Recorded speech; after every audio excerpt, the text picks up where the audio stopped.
Hey, Ferya here, and welcome to the channel. Make sure you're comfy because today we will talk about a very important decision for improving your farm. On the morning after you've earned a total of 25,000 gold, you will get a visit from Demetrius. A cutscene will trigger as soon as you leave your house, and he has something important that he wants to talk to you about. So I suggest we go and have a look and see what that is all about.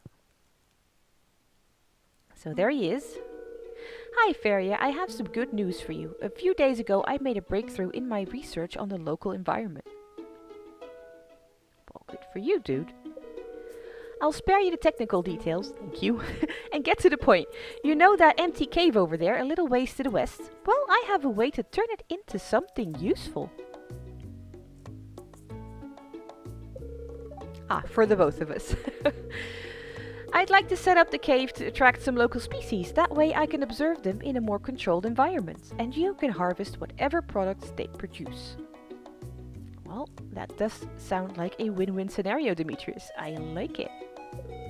I can either set up the cave to attract mushrooms or fruit bats. The bats will sometimes leave fruit for you to collect. Sometimes is indeed the correct word, yes. Which one would you prefer? I will show you both, but I will start with the bats. Alright, I'll go and set it up for you now. It shouldn't take any time at all. Thank you, Demetrius. I appreciate that. Thanks for letting me do this. No problem, dude. No problem at all. Alright, so the fruit bat cave should be set up.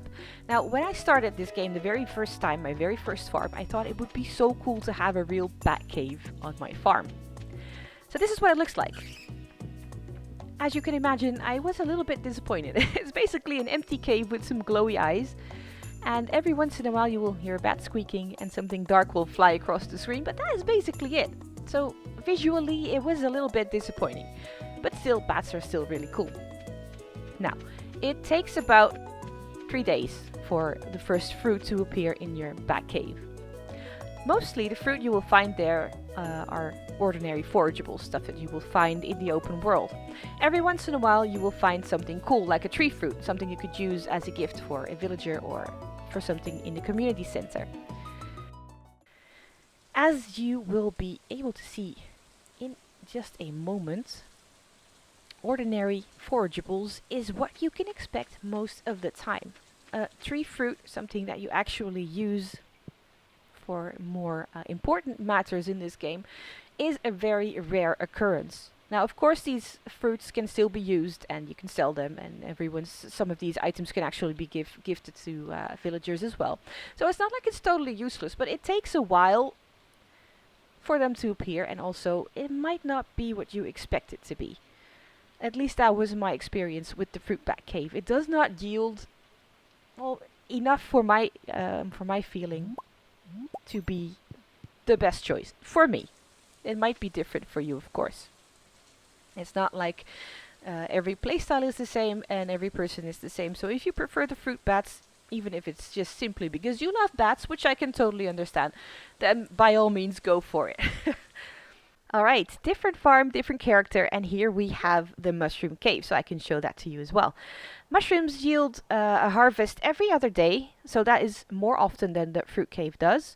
And also, you have more items, so if you want to sell them, you make more money. Makes sense. Also, these items can be used in quite a variety of ways. You can use them in a community center, you can use them as gifts for villagers in cooking, and also use them in very useful crafting recipes. Now, as you can see, there are 6 boxes that grow mushrooms, and we have one rare in there.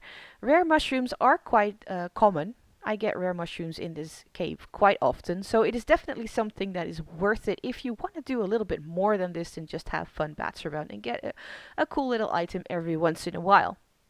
So, and even if you just grow them to sell, it is definitely an interesting thing, because when it comes down to it, they sell for a little bit more, especially the uncommon and rare ones, than the fruit cave does. Of course, everyone's playstyle is different, so make sure you choose what is right for you. Okay, that is it for this video. I hope it will help you make the right decision for you.